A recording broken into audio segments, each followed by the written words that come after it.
그 요즘에 BTS 병역 문제로 많이 핫하죠. 그 진이라는 멤버가 BTS 멤버 중에서 첫 입대를 했다고 하는데요. 근데 우리나라에서 빌보드를 씹어먹을 수 있는 아티스트가 또 과연 언제 나올까? BTS를 꼭 군대 보내야만 했을까요?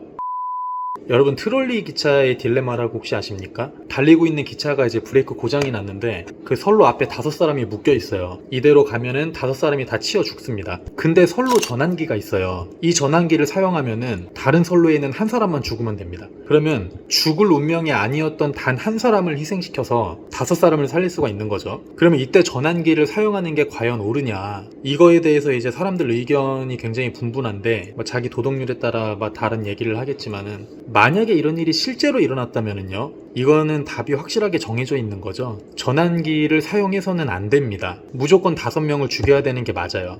우리는 국가로부터 보호를 받는데요. 어떤 사건이랑 아무 관계가 없는데 희생을 강제하는 국가가 있다면은 그 국가는 존립의 정당성을 상실합니다. 시민들이 그 국가를 어떻게 믿어? 나도 아무 잘못이 없이 언제 국가로부터 희생을 강요당할지 모르잖아요. 사람한테 희생을 시키려면요, 반드시 그 해당 사건이랑 결연성이라는 게 있어야 됩니다. 전혀 다른 선로 위에 있던 사람은 그 해당 사건이랑은 아무 결연성이 없기 때문에 국가가 그 사람의 목숨을 절대로 잃게 해서는 안 되는 거죠.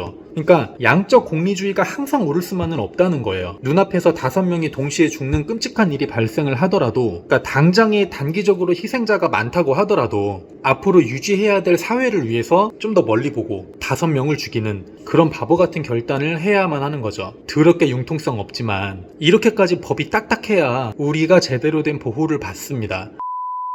BTS 병역 문제도 똑같습니다. 법이라는 거에 융통성이 들어가는 순간 나라 자체가 오합지졸이 돼버려요. 어쩔 수 없는 거죠. 나라 전체의 지속적인 건강함을 위해서 눈앞의 이익을 과감히 포기할 수밖에 없죠. 그러면 국위 선양을 군면제랑 결연성으로 이어볼 수도 있지 않느냐, 이렇게 하실 수도 있는데, 차후에 생길 문제들이 너무 많죠. 그러니까 결국 어떻게든 그 구멍을 비집고 합법적으로 군 면제를 받는 집단이 생기게 됩니다. 스포츠 선수들부터 시작해가지고 국회의원 아들들, 재벌집 아들들, 조금 있는 집 자식들, 그러니까 너도 나도 군대를 안 갈 수 있는 예외 법령과 방법들이 걷잡을 수 없이 생겨날 거라는 거예요. 그러니까 결국 군대는 가진 것 없는 사람들만이 전유물이 되겠죠. 가진 것 없는 선로 위에 단 한 사람이 억울한 군복무를 하게 되는 거예요. 그러니까 법에 예외를 두면 안 되는 이유가 바로 여기에 있습니다. 안타깝지만 BTS라고 해도 예외가 돼서는 안 됩니다. 솔직히 우리나라 사람 중에 지금 BTS 군대 보내고 싶어하는 사람이 어디 있겠어요? 그러니까 저도 결코 그 법의 문자적 해석을 좋아하지는 않지만 결국 법이라는 거는 유도리가 없고 그 테두리가 딱딱할수록 우리가 받는 보호도 단단해지거든요. 그냥